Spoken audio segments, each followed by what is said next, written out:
good idea. So then we phoned her and she came and to Fort St. John, and then they drove her to Hudson Hope. I don't know who knows the area, but from Hudson Hope I picked her up and we flew to Gold Bar. And Gold Bar was a ranch run by the Beatty family, and they had this house, and in the meantime I cleaned it out with water and soap, and we had a nice honeymoon. Then we moved from there to Pine Pass, and from there I could send her home by bus, and then she went home to Calgary and I finished the job. Beautiful. Yeah. You and your wife, Hildegard, have 2 kids. So Yes. We had 2 kids. We had a daughter and a son. And my daughter is right here. Some of you might know Therese. And the son is working in Trail, BC, and living in Rossland. And that's a good combination, and he's gonna come and visit me shortly. Good, good. So Therese works for the town of Canmore, and your son Michael works for Cominco Mines in engineering. Yes. Yeah. Wonderful. And did you both grow up on skis? Yes. Therese? Yes. Both grew up in Calgary, and we had a house in Calgary, and soon we bought a lot with an old cabin on it, and I fixed it up as much as I could, and then we went skiing. And that was in Canmore. Yes. You bought that in Canmore. Yeah. That was pretty good. So you bought the house in Calgary on Juniper Road Northwest, for if you know Calgary. Yes. And it was easy for you to get to work and easy to hop on the Come out Trans-Canada and get to your cabin Yes. and ski in the mountains. Yes. That's a good life. That's wonderful. Well, there was a little work involved. Maybe. Yeah. So you would ski Banff, Sunshine, and Fortress, which back even before the day was called Snow Ridge. Yes. You like that hill as well. Yeah. 1968, you bought the cabin in Canmore. We were chatting here earlier, and he says, yes, we bought this old cabin, but it had investors in it. I said, investors? Yeah. I think you meant to say, well, they were squirrels. Well, the squirrels went into the roof and made one hell of a mess. So we had to find every hole which was in that underneath the roof and nail it shut and hope that they were all out when we did this. And I think that's what happened, and they were gone. You were successful. Yeah.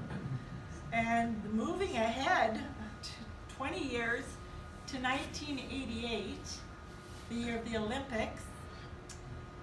I started building the house on that property, which is on 2nd Street, and there were a few problems, naturally, like everywhere, but we built a good house, and Did you get Philippe to design it for you?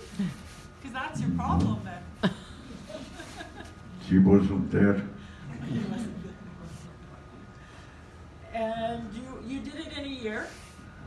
You built the house in a year? Yeah, and we moved in about 89 or 90. By that time I was finished with my flying career. I finally stopped it, and then along came a few guys who needed something done. First I drove a little bus and collected all the stuff for the lodge at the Mount Assiniboine, and I I flew quite a bit in there, and so did Jim Davies, who was a friend of mine by that time, and the two of us came up with the bright idea that we'll buy an aeroplane, which we did, and then we flew. He needed more hours to get his commercial license, so he did that with a small aeroplane which belonged to the two of us, and we had a good time, and he got his hours. And then he was also a helicopter pilot after that. Anybody in this room know Jim Davies? Yeah. Good. So do we move forward now to... Jim Davies is the guy who once in a while comes and has lunch with me. Oh, Yeah. okay. So we were friends for a long time. Nice. So Keep going. do we jump to Stumbuck Club? Oh, yes. Then I got in with the Stumbuck Club. What happened was that Jan Albee was an ex-pilot. I was an operations manager by that time, and had to hire these pilots and fire them.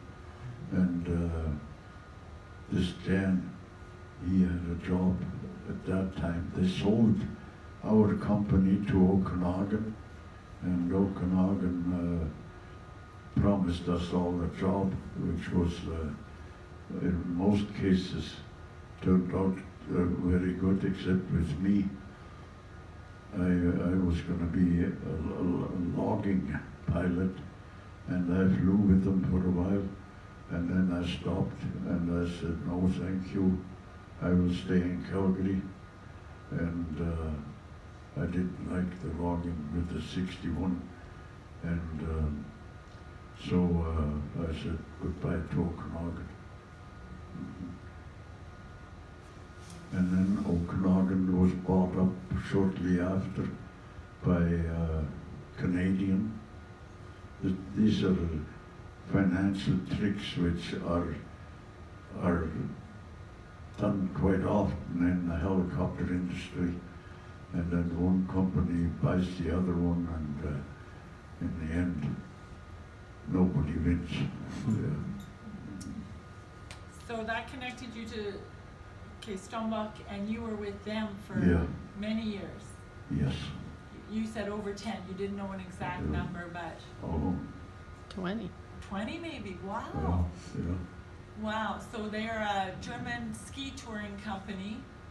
I lived in Salmon Arm for 10 years, and my next door neighbor I knew that off season he would go work for Stumbuck Club. And so I threw the name this afternoon at Ed. He goes, yeah, I know him. Yeah. So it was a tight group, and you really I enjoyed knew it. lots of them. You knew lots of them, many. Yeah. So 20 years. Yeah. So Ed, that was the end of your career, flying and connecting to touring and ski touring. Yes. And you did that till you were 80 years old. Yeah, something like I'm that. looking at Teresa. 84. 84. Okay. Wow. Yeah, it was a good life. Uh, I had a good life, and never regretted anything. Yeah. okay, well, we're going to move now to the pictures, Ed. Okay. So I'm going to dim the lights, and we have some photos that we're going to move through, but knowing all that we just heard through Ed, this will give some good background to these photos.